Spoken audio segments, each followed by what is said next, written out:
Tu passes des heures sur Tinder, Bumble ou n'importe quelle app de rencontre et les résultats sont décevants, peu de matchs, des conversations qui meurent, et l'impression d'être invisible aux yeux des femmes qui te plaisent vraiment, et ben sache que tu n'es pas le seul et que c'est même la réalité de 90% des hommes sur ces plateformes. Et si je te disais que cette frustration n'est pas une fatalité? Et si je te disais que ce que tu crois savoir aujourd'hui des attentes des femmes est probablement faux? Dans cette vidéo, je vais te révéler ce que dit la science. Oui, la science, des études comportementales aux analyses massives de données, nous apprend sur ce que cherchent réellement les femmes sur ces applications. Et je vais te montrer avec une expérience concrète que je vais mener la réalité brutale, le véritable déluge auquel un profil féminin peut être confronté. Tu vas comprendre enfin pourquoi elles sont si sélectives et pourquoi elles te donnent souvent l'impression de ne pas être intéressées par toi. Mais surtout, tu vas comprendre comment tu peux passer ce premier filtre pour enfin pouvoir conclure avec les femmes que tu désires. Pour vraiment comprendre la perspective féminine, il va falloir se mettre dans leurs chaussures ou plutôt dans leur profil. Je vais mener une expérience qui va nous servir de fil rouge. Je vais créer un profil de femme sur les applications de rencontres. J'ai demandé l'autorisation à une amie de pouvoir utiliser ses photos pour créer le profil de femme. Je vais lui faire un profil sur Tinder et sur Bumble. Comme ça nous permet d'avoir deux profils au cas où il y a un problème, comme les plateformes deviennent de plus en plus tatillonnes.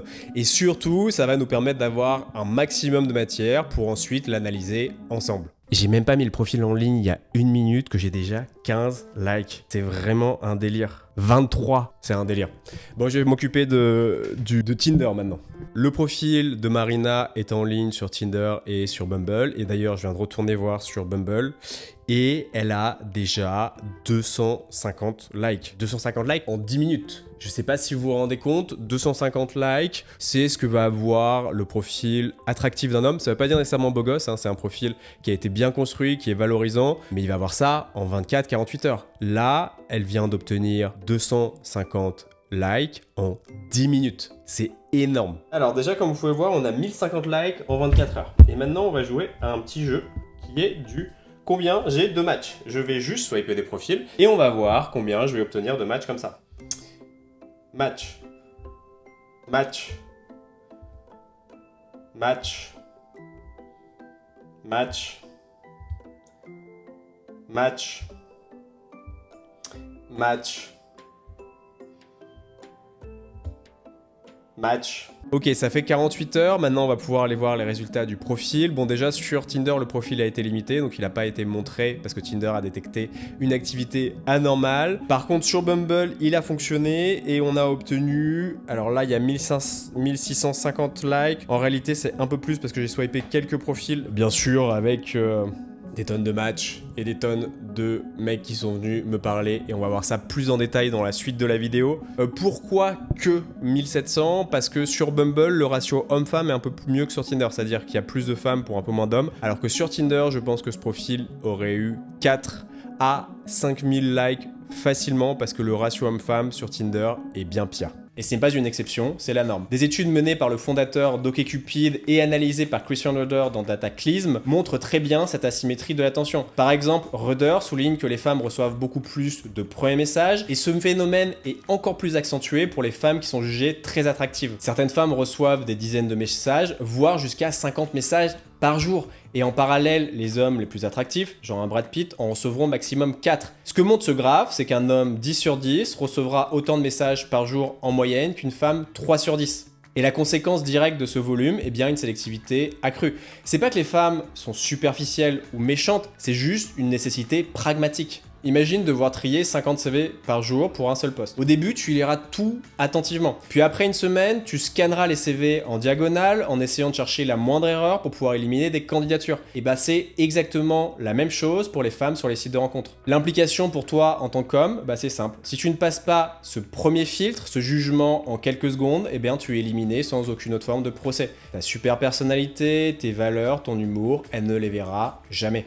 C'est comme si ton CV était directement jeté à la la poubelle parce que ton enveloppe était pas assez attrayante. Et ton profil, c'est ta seule chance de survivre à ce premier tri. Donc comment faire pour que ton enveloppe donne envie d'être ouverte? Quand une femme swipe, son cerveau devient une machine ultra rapide à prendre des décisions. Elle va avoir que quelques secondes pour faire une première impression sur ton profil, et ce scan initial, c'est comme un détective qui cherche des indices. Et elle va se concentrer sur deux choses principales, l'impression que dégagent tes photos et l'histoire que raconte ta bio et ton profil. Et d'abord le visuel, c'est la vitrine de ta boutique. Et si elle est mal éclairée ou bordélique, et pas personne n'entre. Et ça commence par la visibilité de ton visage. C'est la règle d'or non négociable, et des études comme celle de Roche-Shupkina de 2023, je crois que ça se prononce comme ça, ont montré que les profils dont le visage n'était pas visible étaient massivement rejetés. Une photo où tu portes un masque, où tu as des lunettes de soleil qui cachent totalement ton regard, où tu es dans un groupe et on ne sait pas quitter, où tu es au loin en train de pêcher ou marcher, c'est un non quasi automatique. Autre point, ton expression faciale est très masculin.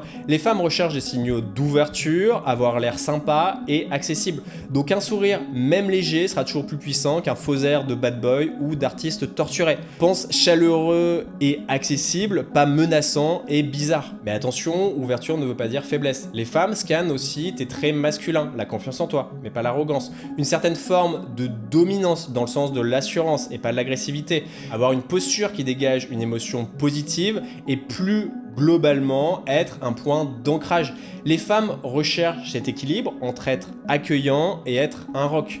Mais la partie physique ne fait pas tout. Les femmes recherchent aussi de l'authenticité et elles ont un filtre à bullshit super puissant. Ce qu'elles recherchent, c'est du réel et elles se méfient de tout ce qui est trop parfait. Genre les filtres qui vont transformer un homme de 30 ans en poupée de cire, ou les photos qui crient fake ou qui crient j'essaye de trop en faire. Tu dois te présenter sous ton meilleur jour, c'est vrai, mais ça doit rester de toi. Ça veut dire avec un lifestyle normal mais excitant, une vie sociale suggérée et pas en mode roi de la fête avec 15 bouteilles de champagne autour de toi, des photos qui montrent qui tu es vraiment parce que ça donne confiance. Mais il reste un point crucial, souvent négligé. C'est la cohérence et le storytelling global de ton profil. Tes photos, ta bio, l'intégralité de ton profil doit raconter une histoire cohérente et intrigante. C'est comme les pièces d'un puzzle qui, une fois assemblées, donnent une image claire et attirante de toi. Une étude de 2021 de Cyber Psychology, Behavior and Social Networking a montré que les profils qui fournissent les preuves de ce qu'ils avancent sont généralement les mieux perçus. Par exemple, si tu es aventureux, une photo à la montagne est beaucoup plus puissant qu'une simple affirmation. Et ce fil rouge, c'est l'histoire que doit raconter ton profil. Si tes photos renvoient l'image d'un mec casanier alors que ta bio crie aventure, c'est incohérent et dans la tête des femmes, ça fait red flag. Ça, c'est pour la partie photo.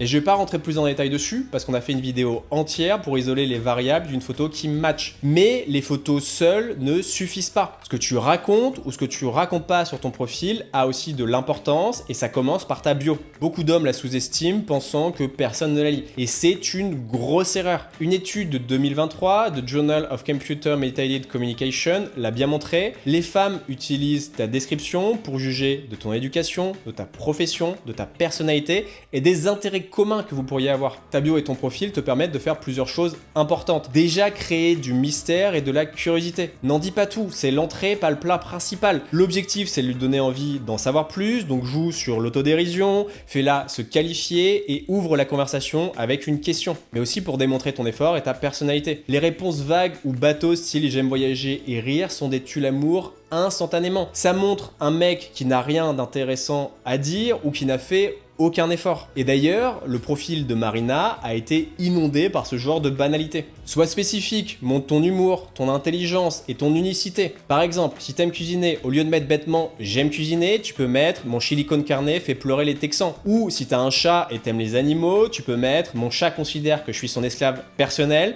et il n'a pas totalement tort. Et surtout, ajoute une photo de ton putain de chat avec toi sur ton profil. Et attention au tryhard. À l'inverse, trop en mettre, trop en faire, comme si tu passais un entretien d'embauche pour le poste de mari idéal, c'est contre-productif. L'art est dans la subtilité, le dosage. Le but, c'est de piquer sa curiosité, pas de l'assommer avec un roman autobiographique. Si ta bio a l'air d'un CV détaillé, c'est trop. Mais ce que j'ai vu sur Bumble avec le profil de Marina, c'est exactement l'inverse. Des profils avec pas de bio et très peu d'informations. Et avoir fait une école de commerce, même du top 5, ça n'a jamais fait mouiller les meufs. Désolé. Ou sinon, j'ai vu plein de réponses insipides, je vais t'en lire quelques-unes pour l'exemple. Aime le dessin, les bouquins, les algorithmes hasardeux. C'est cool, mais ça ne fait pas rêver les les femmes. Ma façon préférée de ne rien faire, c'est de regarder un bon film et de m'endormir comme un soixantenaire. Pareil, se présenter en soixantenaire, c'est pas super excitant. Donne-moi un like si tu as envie de swiper à droite. Ça, c'est même un peu needy dans le genre je suis en train de quémander de l'attention. De retour à Paris, sinon partant pour rando, expo, manif, café, etc.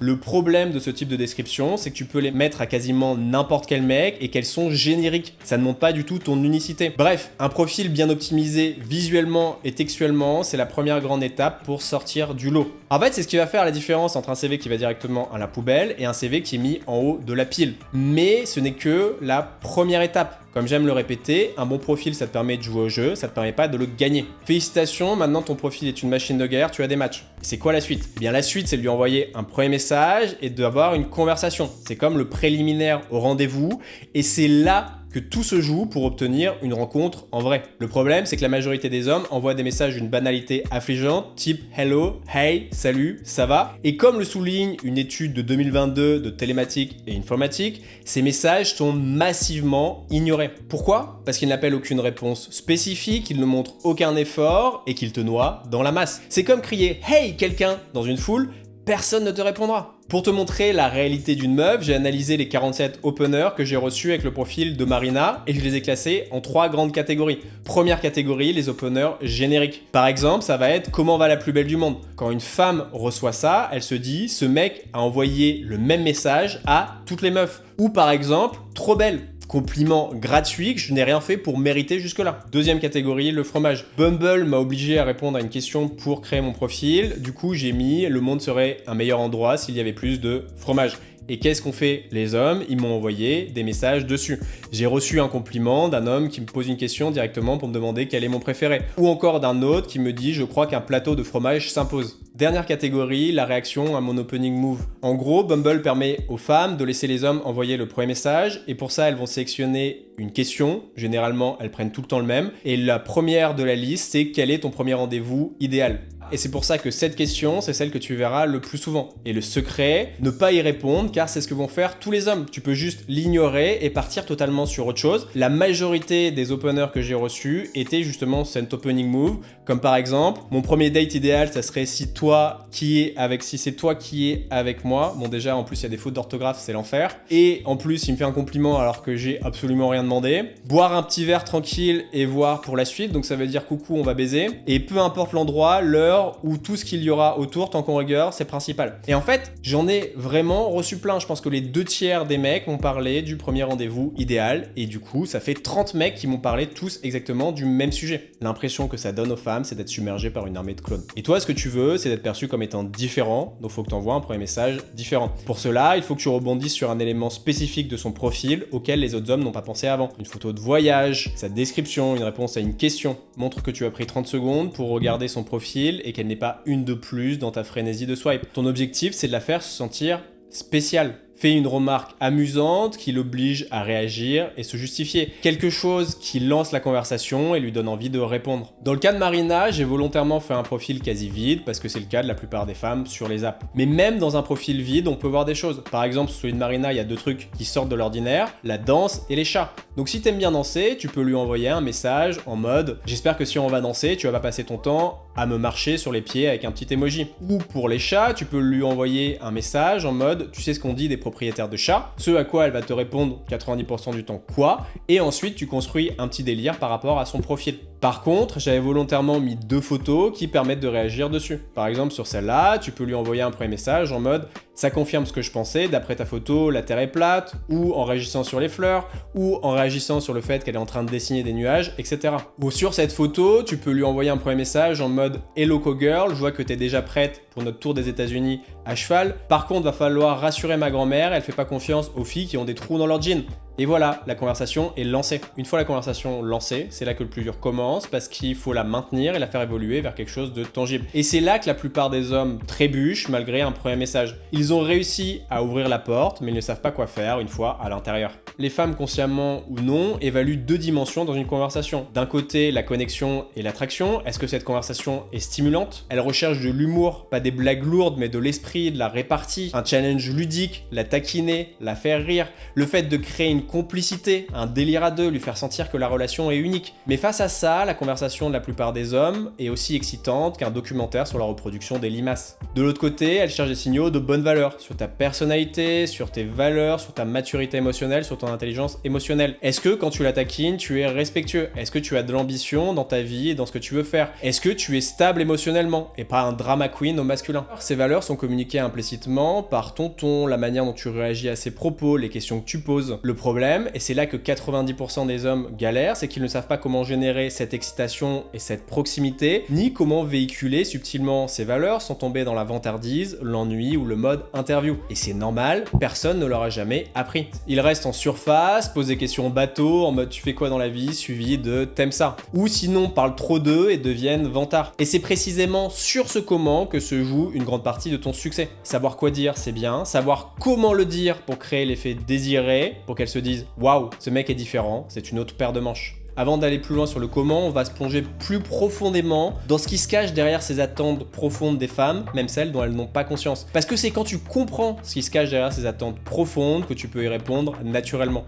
Au-delà des filtres conscients, du profil et des messages, il existe des courants sous-marins plus puissants qui guident le choix des femmes. C'est des dynamiques profondes, souvent inconscientes, en partie issues de la biologie et de nos millions d'années d'évolution. Et soyons pragmatiques, le statut social et les ressources comptent pour sélectionner un homme. C'est une dynamique qui a été observée et prouvée par de nombreuses études en psychologie évolutionniste. Une majorité de femmes, même inconsciemment, va chercher un partenaire au statut égal ou supérieur au sien. Et ça, elle va pouvoir le juger dans les études, la profession et parfois même l'âge ou l'ethnie dans certaines cultures. Dans une étude réalisée par Gale en 2024, des chercheurs ont suivi le regard des femmes quand elles utilisent les applications d'encontre. Et le résultat, les femmes passaient plus de temps à regarder le visage des hommes quand leurs revenus ou leur profession étaient perçus comme plus faible. Attention, cela ne signifie pas un rejet immédiat, juste une délibération plus longue, une recherche plus poussée pour regarder si elles vont trouver des critères pour compenser. C'est une donnée pragmatique à intégrer. Si tu n'as pas un statut socio-professionnel élevé, d'autres éléments sur ton profil doivent briller plus fort pour pouvoir compenser. Pourtant, indépendamment du statut et de l'apparence, il y a un élément que la plupart des hommes sous-estiment, c'est l'intelligence émotionnelle. C'est vraiment le super pouvoir pour garder une attraction durable. La capacité d'écoute, l'empathie, la faculté à comprendre et à verbaliser les émotions de l'autre, c'est vraiment ce qui va retenir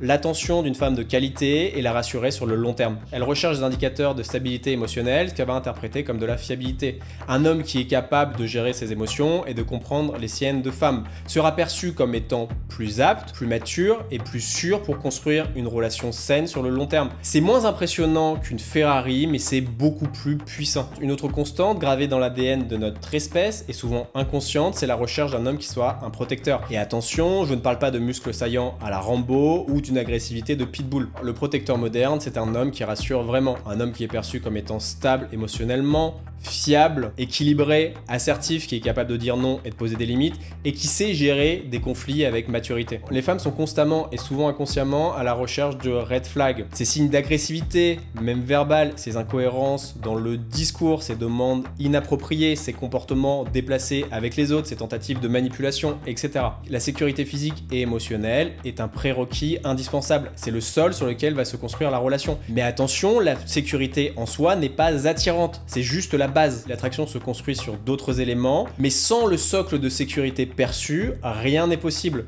Et cela, quelle que soit la dynamique de la fille. Car beaucoup de femmes affichent généralement rechercher une relation sérieuse et c'est souvent sincère. D'après les données d'OkCupid, la majorité des femmes recherchent ce type de dynamique, elles recherchent un homme bien, un homme gentil. Mais il y a deux niveaux à comprendre, dont un qui risque de sérieusement remettre en cause ce que tu pensais jusque-là. Le premier, c'est le filtre social et la protection. Déclarer chercher du sérieux, c'est une stratégie. Ça décourage les approches purement superficielles, les dalleux qui veulent que des coups d'un soir, et ça protège sa réputation pour pas passer pour une fille facile.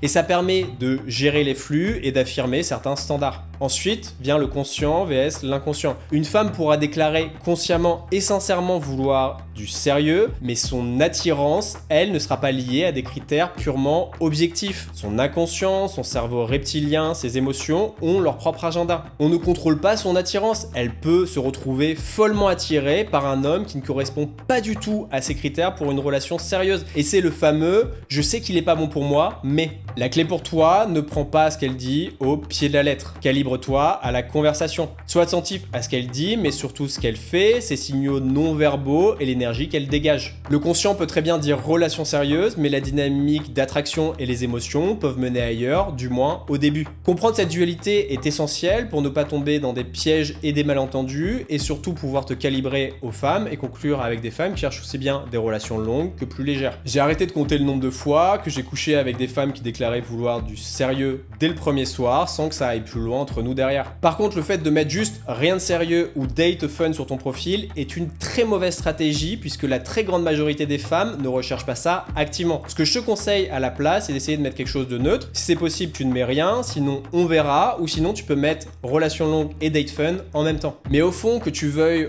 une relation sérieuse ou juste t'amuser, comprendre ce que vivent et recherchent les femmes sur les applications est indispensable. Après avoir regardé cette vidéo, tu comprends désormais le déluge informationnel et émotionnel que vivent les femmes sur les applications. Comment elles scannent instinctivement les profils, ce qu'elles attendent ou n'attendent pas d'un premier message, et surtout les dynamiques plus profondes qui vont guider leur choix. Tu comprends aussi pourquoi la plupart des hommes, et sûrement toi, échouent. Maintenant, la seule question qui vaille, si tu veux avoir des résultats, est de savoir comment passer de la théorie à la pratique pour avoir des matchs de qualité, des conversations excitantes qui mènent à des rendez-vous et des rencontres où tu as le contrôle. Et c'est précisément pour ce comment, pour que tu apprennes à gagner le jeu, que j'ai développé le protocole Attraction. Le protocole Attraction, c'est pas une collection de trucs et astuces glanés sur internet, mais un système complet, basé sur des années de recherche et de développement rigoureuse et l'accompagnement de plusieurs centaines d'hommes qui, comme toi, en avaient marre de galérer. Ce protocole, c'est la feuille de route que des centaines d'hommes ont utilisée avant toi, avec la même soif de résultats, pour passer de la frustration à l'abondance et pour enfin avoir des relations qu'ils choisissent et ne plus les subir. Comme David qui a obtenu plus de 100 likes en 2 jours sur Bumble alors qu'avant il tournait à 3 ou 4 par semaine et qui aujourd'hui ne sait plus où donner de la tête. Ou Alex qui a obtenu 193 likes en 24 heures alors qu'avant il avait à peine 3 likes. Ou comme Jordan qui avant était stressé pendant 2 jours avant un rendez-vous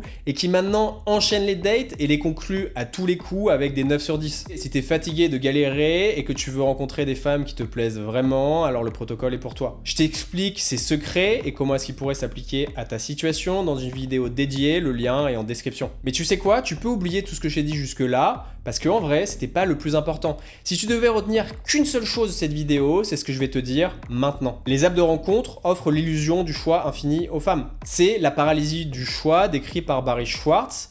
C'est le fait que trop de choix ne mènent pas au bonheur, ils mènent à l'anxiété. Et face à ce bruit incessant de profils interchangeables, que recherchent les femmes réellement? Inconsciemment, elles cherchent un signal clair qui simplifie sa décision. Et c'est là ton opportunité. Ne sois plus un parmi tant d'autres, deviens ce signal distinct. Concrètement, chaque élément de ta présence en ligne doit transpirer la clarté et la congruence. Moins de perfection, plus de force tranquille, celle d'un homme confiant qui sait ce qu'il veut et authentique. Ton profil ne doit pas crier « choisis-moi », mais « je suis un homme de valeur, sûr de moi ». Et en devenant ce signal, tu lui facilites la tâche et tu deviens un repère dans le chaos. Tu véhicules du leadership et de la confiance quand les autres hommes sont en mode « je tente juste ma chance ». Et c'est là que tu reprends le pouvoir, parce qu'elle va se dire « ce mec est différent, c'est celui qu'il me faut », et c'est à ce moment-là qu'elle va essayer de te séduire. Cette posture, cette transformation, c'est ce que t'apprend le protocole Attraction à incarner, à devenir naturellement ce signal puissant et désirable. Donc si tu es prêt à passer à la vitesse supérieure, si tu veux devenir ce signal clair et puissant, le lien qui t'explique le fonctionnement du protocole Attraction est en description. C'est le moment de prendre ton destin amoureux en main. C'était Sylvain d'Homme Intégral et je te dis à très bientôt.